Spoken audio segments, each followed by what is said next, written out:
In this next video, we are going to learn how to program a tack. So on our pendant, we're going to go into BotX. Under Add New, we are going to select Tack and click into that tack header.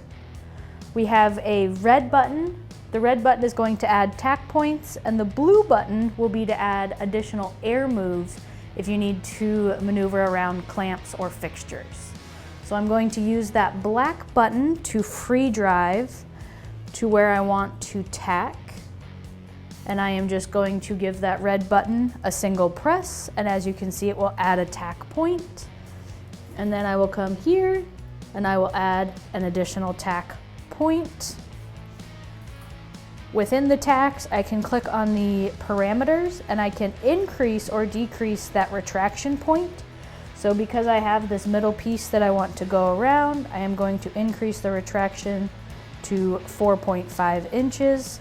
And if I need larger or smaller tacks, I can always increase or decrease the tack time. So now that I have created my tacks, I am just going to hit play on the pendant, press and hold to move it to our init point.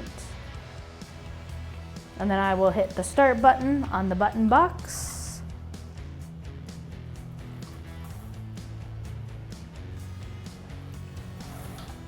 And that is how you use the tack function on your BotX XSR.